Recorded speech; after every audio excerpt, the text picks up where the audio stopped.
You may begin your presentation. Aloha! We are BYU Hawaii Enactus. Surrounded by the Pacific Ocean, our university gathers students from over 70 countries across the world. To us, the islands of the Pacific are home. I am from Kiribati, an island country 2,500 miles away from Hawaii. When people think of a tropical paradise, they think of sand, beaches, and sunshine. But this is my reality. Poverty, malnutrition, and unemployment are some of the problems that my people face. A large percentage of our classmates come from the Pacific Islands, and Kiribati in particular faces foreign food dependency and water contamination issues, leading to severe health concerns. Growing up in Kiribati, I see families struggling to find fresh water, young adults moving away from the island, and an epidemic of obesity and diabetes. Without sustainable agriculture initiatives, we fear complete dependency on foreign food imports. This is my home, my culture, my family, and I will do whatever it takes to empower my people. Kiribati imports over $30 million worth of foreign food every year. This expenditure costs an astonishing 12% of the nation's GDP and leads to low quality, high priced produce. If you can even get fresh produce, it is 3 to 4 times more expensive than in the US. This makes a healthy diet nearly impossible to maintain. World Health Organization statistics show that 49% of the adult population in Kiribati is obese, and 25% are battling diabetes. They also classify malnutrition as a significant public health concern. The root cause of these problems is the lack of quality and affordable produce because of the insufficient amount of farmable land. The few farms that do exist are incredibly small, as the best land is used for housing and other purposes. We needed to find a sustainable way to turn the available Kiribati sand into soil. We conducted a needs analysis of all 33 Kiribati islands and identified Medicay, the most fertile island, as the perfect place to launch our initiative. We are the Re-Earth Project. Re-Earth is a sustainable agricultural initiative that uses a 3-phase soil restoration process by using cover crops, nutrient recovery, and water collection systems to create fertile soil. We make commercial farming and food security a new possibility. Phase 1. Cover crops are plants that are grown in poor soil conditions and are primarily used to slow erosion, improve soil health, and to hold moisture. As these crops grow, essential nutrients are transferred into the soil without the use of chemical fertilizers. The soil in Kiribati is low in nitrogen, a vital ingredient to soil health. Working with Dr. Howard Skinner, a soil scientist from Penn State University, we experimented with cover crop technology on our test farm and found that 2 of the crops, sun hemp and cowpeas, led to an increase in nitrogen by 1,100%. We also have an international team of soil consultants located in Bangladesh, California, Taiwan, and Pennsylvania, who have all validated the process of creating fertile soil under poor conditions. Cover crops are grown throughout the world to improve soil health and plant production. Studies done in Canada, China, Honduras, and the Philippines have all shown a significant increase in plant growth, and we are accomplishing the same in Kiribati. Phase 2. The process of turning Kiribati sand into soil isn't as simple as adding nitrogen. Other key ingredients include potassium and phosphorus. Luckily, these elements can be found in a resource that already exists on the island, pig manure. In Kiribati, we find it difficult to manage the 14,000 pigs in the country, which leads to land pollution and freshwater contamination. Our team designed a mobile pig pen that can easily manage these pigs within a limited space. The idea is simple. Every 2 weeks, move the pig pen along the cover crops and let them do their thing. Our mobile pig pens provide shelter and use electric fences powered by solar panels for proper management. This makes production and maintenance simpler, lighter, and more affordable. Phase 3 is our massive freshwater collection system combined with groundbreaking drip irrigation. This is a game changer.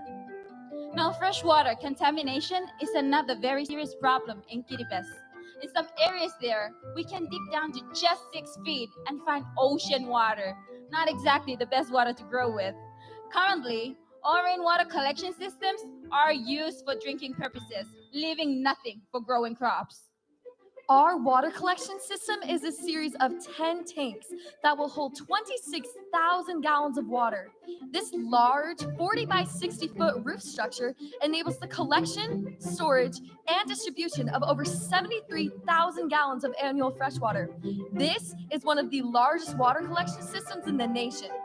Our water system uses advanced drip irrigation, saving 70% more water than traditional methods, a technology no other organization has implemented in Kiribati. As Kim mentioned, saltwater hinders plant growth. In fact, saltwater kills most plants under normal conditions. We developed a partnership with a company in Bangladesh that produces novel, hybridized seeds that can thrive in 40% saltwater. This groundbreaking innovation not only means we can produce a variety of crops, but also we can allocate an additional 29,000 gallons of the fresh water we collect to the community. With these various technologies, our total annual crop yield will increase by at least 110% by the first 2 years. Proving this, by using these innovations, we've grown hundreds of cobs of corn on our test farm over the past few months, in comparison to the few deformed cobs that grew before the cover crop rotations. To increase access to this fresh food, we developed a cooperative agricultural center framed around family sustainability. This Ag Center is a support for the community where locals come together to obtain the resources they need to grow their own produce. Another main function of our agricultural center is education. This is where we train the trainers to implement sustainable farming techniques. We have already trained 23 trainers who can then implement and teach the knowledge they have learned. Farmer's Manual, written in both the English and Kiribati language that teaches basic farming techniques that are applicable to Kiribati. This manual uses a variety of graphics, video tutorials, and modules to help teach new farmers these agricultural practices. We have already generated over $56,000 of initial funding to launch our project. More importantly, we designed a business model that is financially viable and uses 3 specific revenue streams. First, we sell the crops produced on our farm. Our first year of farming will be on 2 acres of land at an estimated 5% crop capacity. By the end of the year, we will have produced 8,700 pounds of food, generating $23,000 in revenue. Our next year of farming, we will add another 2 acres of farmable land to increase the total crop yield by 110%, increasing the production to 17,000 pounds of produce and $47,000 in crop sales. Our second revenue stream comes from pig sales. We raise and sell 12 pigs every month, generating over $22,000 of revenue each year. Third, we sell seeds, tools, and supplies. At our agricultural center, locals can purchase seeds for their crops, water tanks for their land, and tools for their farms. Large tools such as tillers can also be rented. Our sales provide an additional $45,000 of annual revenue towards our project, and we use peer-based microfinancing to make these materials both affordable and accessible to our farmers. We are currently working with 16 local restaurants, grocery stores, schools, and churches that are excited and committed to buying our produce. A huge benefit for the nation of Kiribati is keeping their cash local instead of going directly to international importers. Our primary customer acquisition is based on a strong network of on-the-ground associates who will help us market through social media campaigns, schools, and community organizations. One of the cool things about how our project started, and more importantly, how it is guaranteed to be successful, is that we work directly with our BYU Hawaii Enactus alumnus, Editai Katewi. Howdy, my name is Editai. As a BYU Hawaii graduate and an Enactus alumni, I'm excited to be a part of the Rehearth team.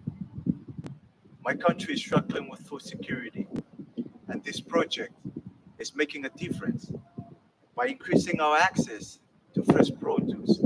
It's something we need and want. Together, we're building a sustainable and healthy future for generations. With his help and other alumni on our team, we have received this letter stating the full support and approval of the Kittibis government. We're also working with 32 community associations and nonprofits. Re-Earth is not just about changing soil, it's about changing lives. Our project is designed to take what we have learned on our small Hawaiian farm to Kiribati and make it accessible to the world. We could give a country better produce and feed them for a season, but our ultimate goal is to empower people to create lasting change, feeding their families for generations. The Re-Earth solution is changing a nation. We envision to scale our project by establishing agricultural centers throughout the rest of Kittibis and across other Pacific islands. We consulted the experts, ran the numbers, and have developed a repeatable, scalable, sustainable model. By identifying and harnessing the resources already available in Kittibis, we have empowered people to revolutionize an industry. We have done this by increasing the nation's ability to collect fresh water, cultivate crops, and unify community efforts towards one goal. This is a solution that empowers a nation. A culture. A people. My people. To take the resources around them and make a difference in their own lives. We are BYU Hawaii Enactus. Aloha!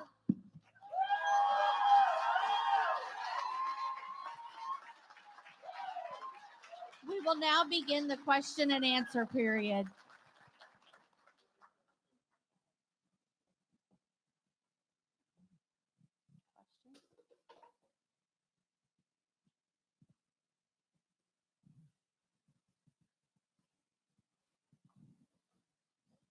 Could you share a little bit more about crop capacity? One of the things that you'd mentioned was, 5% capacity for 2 acres of land. Is there potential to see an improvement in that, or is that largely a function of just land and resources there? Yes, the 5% capacity is a conservative number because the poor soil health. With adding nutrients to the soil, we can increase not only the soil's health, but the production and sale of crops.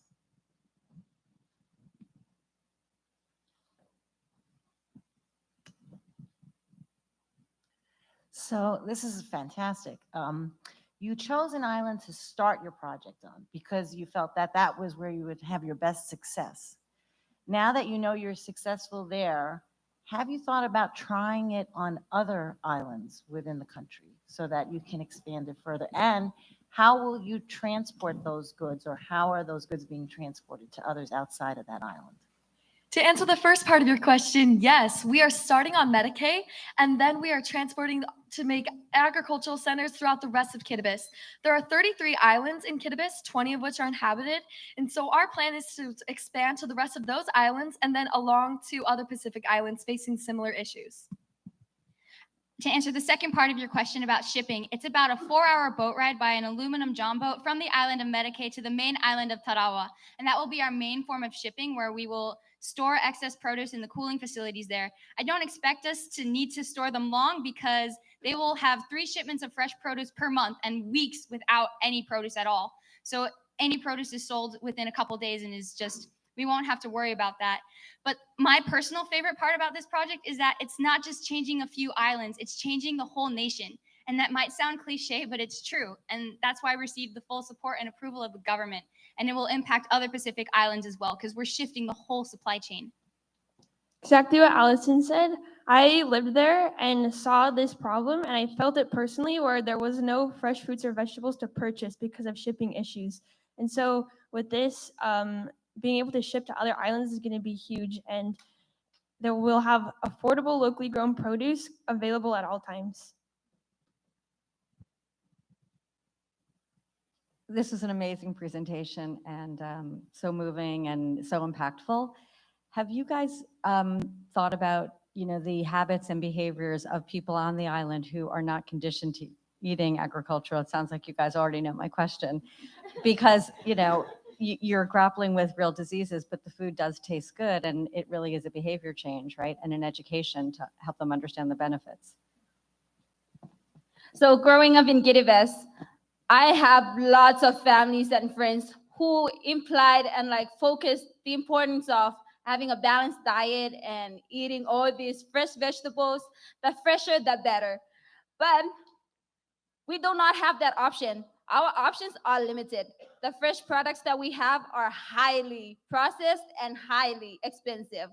So with our innovation, not only are we providing these fresh products to just Meraki and more to Tarawa and other islands in the 33 islands of Kiribati, we are giving them an option that is way cheaper than what we are used to. One of our partners that's on the ground right now, I was talking to her and she said that they have far more demand than they're even able to help right now. People are so interested in this and they really, really want the fresh produce. During our needs analysis, we asked specifically, what kind of crops do you want? We got to ask our classmates too, and they really love cucumbers. They were really excited about cucumbers, as well as a bunch of other crops, which we are working with that company in Bangladesh to have hybridized seeds that can provide those.